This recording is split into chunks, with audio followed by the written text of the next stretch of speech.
सबसे ज्यादा सुरक्षित बिहार में दामाद जी का कुत्ता है।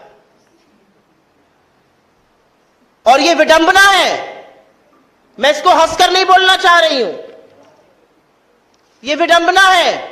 सांसद जी का कुत्ता खो गया था, सारे जिले का पुलिस और प्रशासन जुट गया, कुत्ता मिल गया। मुझे कुत्तों से बहुत प्यार है, खुशी हुई मिल गया। लेकिन इसी तल्लीनता से, इसी प्रतिबद्धता से काश आप बिहार के बच्चों को, बिहार की महिलाओं को, बिहार के युवाओं को, बिहार के कारोबारियों को बचा पाते। मुझे कोई आपत्ति नहीं है, कुत्ता मिल गया, अच्छी बात है। लेकिन सारा प्रशासन जुट गया तो कुत्ता मिल गया। क्या प्रशासन कारोबारियों के लिए नहीं है? क्या प्रशासन महिलाओं के लिए नहीं है? क्या प्रशासन बच्चों के लिए नहीं है? किसके लिए चल रही है यह सरकार? यह सरकार कुछ दामादों के लिए चल रही है जिनकी आयोगों में भर्ती है, जिनके कुत्ते खो जाते हैं। यह सरकार उनके लिए चल रही है जो कि लगातार अपराध कर रहे हैं, उनको संरक्षण मिल रहा है, वो दूसरा अपराध करते हैं, क्योंकि सरकार शूटर को पकड़कर अपनी पीठ थपथपाती है। अभी जब मैं बोल रही हूं तो मुझे यह संज्ञान में ला रहे हैं कि आज बीती हुई रात को पटना में किराना कारोबारी की गोली मारकर हत्या कर दी गई। पटना बिहार की राजधानी है और पटना की सड़कों पर गोलियां ऐसे चल रही हैं जैसे बच्चे कॉल ऑफ ड्यूटी गेम खेल रहे हो वीडियो पे। ये कैसे स्वीकार्य है और ये कैसे माना जा सकता है? और सुशासन की जो बात करते हैं वो बताएं कि बिहार जो है वो अपराध और रक्त रंजन से क्यों भर चुका है। सीधी बात यह है, जिसकी बात करते करते कभी कभी रूह कांप जाती है, कभी कभी गला रूंध जाता है। लेकिन अखबार उठाओ और बिहार से रक्त रंजन की तस्वीर ना आए, यह हो नहीं सकता है।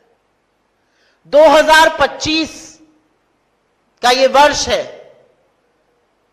आजादी के 7 दशकों से ज्यादा बीत चुके हैं और आज भी दिन दहाड़े हत्याओं का सिलसिला बिहार में जारी है। असलियत यह है कि बिहार की हत्याओं से यह देश दहला हुआ है।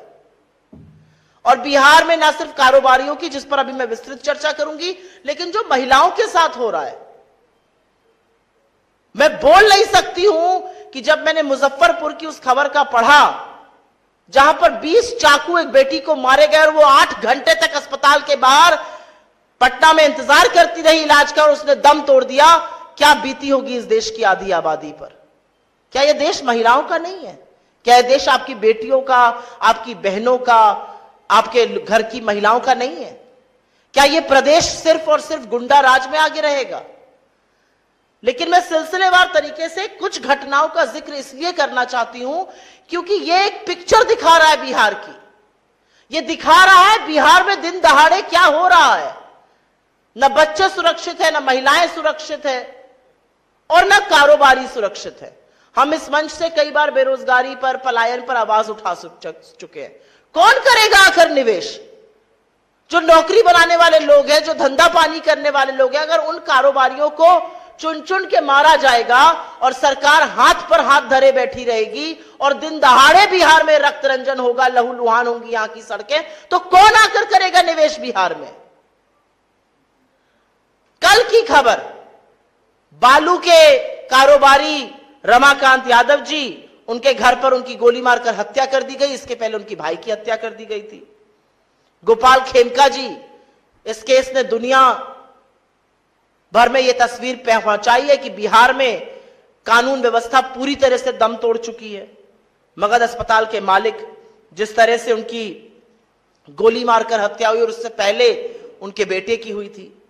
अंजनी सिंह जी, पटना के जमीनी कारोबारी, उनकी जिस तरह से रात में बदमाशों ने गोली मार के हत्या कर दी और हाईटेक हथियार लेकर अपराधी चल रहे हैं। कोई चेक करने वाला नहीं है बिहार में, कहां से आ रहे हैं अपराध, कौन सप्लाई कर रहा है? बिहार के हर व्यक्ति को लाइन में लगा दिया है। अपना प्रमाण पत्र दिखाओ, अपनी पहचान दिखाओ, अपनी नागरिकता सिद्ध करो। लेकिन अपराधी बेधड़क है, अपराधी बेखौफ है, अपराधियों के पास हथियार कहां से आ रहे हैं यह पता ही नहीं है। रजी अहमद उर्फ नन्नू मियां, मालेगांव के रहने वाले जमीन कारोबारी, उनकी हत्या। विनय गुप्ता जी, किराना व्यवसायी, नवगछिया बाजार में उनकी गोली मारकर हत्या। रमेश चंद्रा जी मार्च में मुजफ्फरपुर में मिट्टी के कारोबारी, उनकी गोली मारकर हत्या कर दी गई। संजय अग्रवाल जी नामी ज्वेलर थे, उनकी दर्दनाक मौत हुई क्योंकि गोलियों से उनको भून दिया गया था। सुरभि जो एशिया अस्पताल की संचालिका थी, उनके चेंबर में घुसकर उनको गोली मारी गई।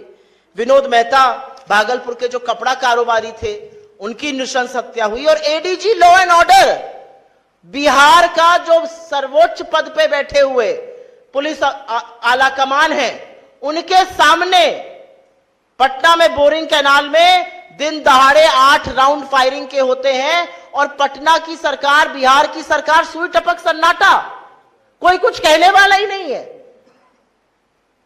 इस तरह से अपराध है, इस तरह से रक्त रंजन है, इस तरह से लहू बहाया जा रहा है, कोई कहने वाला नहीं है।